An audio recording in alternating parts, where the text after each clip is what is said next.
Thank you so much అండి ఇక్కడికి విచ్చేసిన వాళ్ళందరికీ. యాక్చువల్గా ధమాకా లాస్ట్ December 23న రిలీజ్ అయింది. కానీ వెనక పోస్టర్లు, వీడియోలు, ఎదురుగా శ్రీలీల, రవితేజ గారు వీళ్ళని చూస్తుంటే మొన్న 23 రిలీజ్ అయినట్టుంది. ఈరోజు సక్సెస్ మీట్ జరుగుతున్నట్టుంది. నాకైతే అంత హ్యాపీగా అనిపించింది అనమాట ధమాకా వైబ్స్. అంటే రవితేజ గారికి ఆయన స్టైల్ ఆఫ్ ఎంటర్టైన్మెంట్ కరెక్ట్ మీటర్లో పడితే ఆడియన్స్ 100 కోట్ల కలెక్షన్స్తో ఆశీర్వదించారు. అలా అని ప్రతిసారి ఎంటర్టైన్మెంట్ మూవీసే చేయడం కూడా బాగోదు. అందుకే రవితేజ గారు ఆయన కొత్తగా ప్రూవ్ చేసుకోవడానికి ఎప్పటికప్పుడు డిఫరెంట్ స్టోరీస్ సెలెక్ట్ చేసుకుంటూ ఉంటారనమాట. కొంతమంది అన్న ప్రయోగాలు వద్దన్నా, మాకు ఎంటర్టైన్మెంట్ మూవీస్ కావాలన్నా అని రాస్తుంటారు. భయ్యా, ఆయన ప్రయోగం చెయ్యకపోతే లవ్ ఫెయిల్యూర్ అయిన ప్రతిసారి నువ్వు స్టేటస్లో పెట్టే నా ఆటోగ్రాఫ్ లాంటి మూవీ వచ్చుండేది కాదు. ఆయన ప్రయోగం చెయ్యకపోతే నువ్వు బాధల్లో ఉన్నప్పుడల్లా ఇన్స్పిరేషన్ కోసం నువ్వు చూసే నేనింతే లాంటి మూవీ వచ్చుండేది కాదు. అసలు కొత్త వాళ్ళతో ఎందుకు లేని ఆయన ప్రయోగం చేయకపోతే హరీష్ శంకర్ గారు, బాబీ గారు, మల్లేని గోపీచంద్ గారు ఇలాంటి డైనమిక్ డైరెక్టర్లు వచ్చుండేవాళ్ళు కాదు. అసలు ఆయనే ప్రయోగం చేయకపోతే ఈ ఇండస్ట్రీలో చాలామంది అసిస్టెంట్ డైరెక్టర్లుగానే ఉండిపోయేవాళ్ళు, చాలామంది అసిస్టెంట్ కెమెరామ్యాన్లుగానే ఉండిపోయేవాళ్ళు, చాలామంది అసిస్టెంట్ మ్యూజిక్ డైరెక్టర్లుగానే ఉండిపోయేవాళ్ళు. ఆయన ప్రయోగం చేశాడు కాబట్టే వాళ్ళు ఏదో ఒకటి సాధించారు, వాళ్ళ టాలెంట్ని ఇండస్ట్రీకి చూపించారు. అలా రవితేజ గారి ప్రయోగం ఉపయోగంగా మారిందే తప్ప ఏ రోజు ఎవ్వరికీ ఏ నష్టం కలిగించలేదు. థ్యాంక్ యూ అన్న. మీరు ఆయనకి అంటే రవితేజ గారు అంటే ఒక తరాన్ని ఎంటర్టైన్ చేసిన వ్యక్తి మాత్రమే కాదు, ఒక తరాన్ని ఇన్స్పైర్ చేసిన వ్యక్తి. ఆయనకి కృష్ణానగర్ కష్టాలు తెలుసు, జూబ్లీ హిల్స్ రిచ్ లైఫ్ తెలుసు, కిందన్న వాళ్ళని పైకి లాగడం తెలుసు, అలా అని పైకి వచ్చిన వాడు ఎవడైనా పొగరుగా ఉంటే ఆ పొగరు దించడం తెలుసు. అలాంటి వ్యక్తి మా రవితేజ గారు. అంటే ఉన్న ఊరిని కన్న తల్లిదండ్రులని వదిలేసి వచ్చి ఇక్కడ ఒక పూట తిని ఇంకో పూట తినక పేపర్ల నిండా కథలు పెట్టుకొని బుర్ర నిండా ఆశలు పెట్టుకొని సగం కాలను కడుపుతో తిరుగుతున్న ప్రతి ఒక్కరూ, అలాంటి అవకాశం కోసం తిరుగుతున్న వాళ్ళందరికీ అందుబాటులో ఉండే ఏకైక హీరో రవితేజ గారు. ఆయన ఉండడం వల్లే వాళ్ళ కళలన్నీ సాధ్యం అవుతున్నాయి అన్నమాట. అలాంటి రవితేజ గారితో ఈ ధమాకా సినిమాలో వర్క్ చేయటం నాకు నిజంగా చాలా చాలా చాలా హ్యాపీ అనిపించింది. ఈ ధమాకాలో నాకు అంటే సినిమా అయిపోయిన తర్వాత నేను కూడా గుర్తుండిపోయానంటే అలాంటి క్యారెక్టర్ నాకు రాసిన ప్రసన్న కుమార్ బెజవాడ అన్నకి థ్యాంక్ యూ. అలాగే ఆ క్యారెక్టర్ని అంత బాగా తీసిన నక్కిన త్రినాథరావు అన్నకి థ్యాంక్ యూ.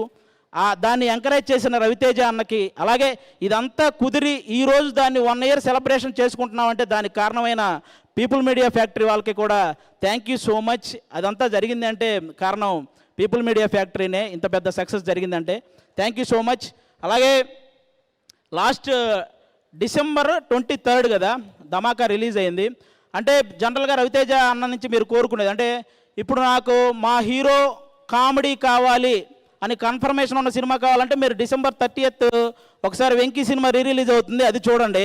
ఇప్పుడు మా హీరో ఏం చేస్తాడు అనే ఇన్ఫర్మేషన్ కావాలంటే Jan 13th eagle cinema release అవుతుంది, అది చూడండి. ప్రతి షాట్ ఒక థ్రిల్ ఉంటుంది. అలా ఉంది ట్రైలర్ ఈగల్ సినిమా. మన కార్తీక్ ఘట్టమనేని అన్నకి కంగ్రాట్స్ అన్న, ముందుగా ట్రైలర్ ఎంత పెద్ద సక్సెస్ అయినందుకు. లాస్ట్ December 23 నుంచి ఈ 1 year సెలబ్రేషన్స్ వరకు ఈ మధ్య ఈ 1 yearలో మనం చాలా చాలా చాలా గొప్ప విషయాలు జరిగాయి మన ఇండస్ట్రీలో కానీ అలాగే మన దేశం తరపున కానీ ఎన్నో గొప్ప విషయాలు జరిగాయి. వాళ్ళందరికీ మా ధమాకా టీం తరపు నుంచి అలాగే ఈగల్ టీం తరపు నుంచి వాళ్ళందరికీ ఇది ఇయర్ ఎండింగ్ కాబట్టి వాళ్ళందరికీ ఒకసారి మనం హ్యాపీ న్యూ ఇయర్ చెప్పాలని నేను మనస్ఫూర్తిగా కోరుకుంటున్నాను. అలా ఇన్స్పైర్ చేసిన వాళ్ళు ఎంతోమంది ఉన్నారు.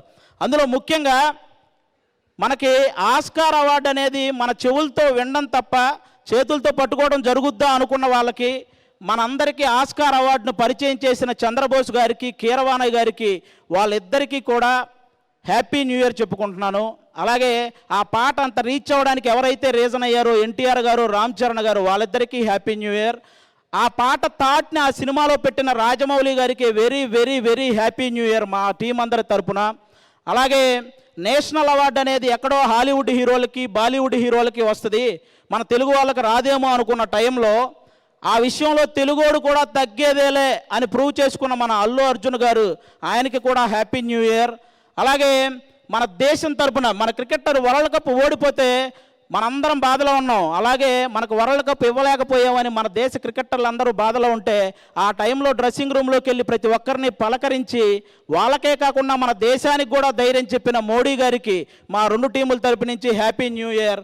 అలాగే చంద్రయాన్ 2 2014లో 2019లో ఫెయిల్ అయినప్పుడు అప్పటి చీఫ్ కళ్ళల్లో మనం కొంచెం కన్నీరు చూసి అందరం బాధపడ్డాం. అదే చీఫ్ కళ్ళల్లో ఆనందాన్ని 2023లో చంద్రయాన్ 3 సక్సెస్ అవగానే చూసాం. అలాంటి చంద్రయాన్ 3 సక్సెస్కి కారణమైన వాళ్ళందరికీ కూడా మా 2 టీముల తరపు నుంచి హ్యాపీ న్యూ ఇయర్. ఇలా హ్యాపీ న్యూ ఇయర్ చెప్పే సందర్భం నాకు తెలిసి ఇంకో స్టేజ్ ఎక్కడ మనకు రాదు. ఈ స్టేజ్ మీదే మన టీముల తరపు నుంచే చెప్పుకుంటున్నాను. అలాగే బాహుబలి తర్వాత ప్రభాస్ అన్న నుంచి ఆ రేంజ్ మూవీస్ రాలేదని మనందరం బాధపడ్డాం. ఇప్పుడు సలార్ సినిమాతో ఫ్యాన్స్ ఆకలిని బాక్స్ ఆఫీస్ ఆకలిని ఒకేసారి తీర్చిన ప్రభాస్ గారికి కూడా హ్యాపీ న్యూ ఇయర్. ఆయన కూడా మంచి సక్సెస్ని అందుకున్నాడు. ఈ సక్సెస్ సెలబ్రేషన్స్లో ఆ సక్సెస్ గురించి మాట్లాడడం కూడా చాలా హ్యాపీ అనిపిస్తుంది. అలాగే ఈ స్టేజ్ మీద ఇంకా ఎన్నో గొప్ప విషయాల ద్వారా మనల్ని ఇన్స్పైర్ చేసిన వాళ్ళందరికీ హ్యాపీ న్యూ ఇయర్. ముఖ్యంగా మీరు ఈ ధమాకా సినిమా సక్సెస్కి వచ్చిన మీకు, అలాగే ఈగల్ సినిమా జాన్ 30 రిలీజ్ అవుతుంది, జాన్ 13th. మీరందరూ ఆ సినిమా చూసి కూడా ఎంజాయ్ చేయాలని మనస్ఫూర్తిగా కోరుకుంటున్నాను. అందరికీ thank you so much. Ravi Teja అన్నకు వన్స్ అగైన్ థ్యాంక్ యూ అన్న. మీతో ఇంకా వర్క్ చేయాలి. థ్యాంక్ యూ సో మచ్ అన్న. Thank you. అలాగే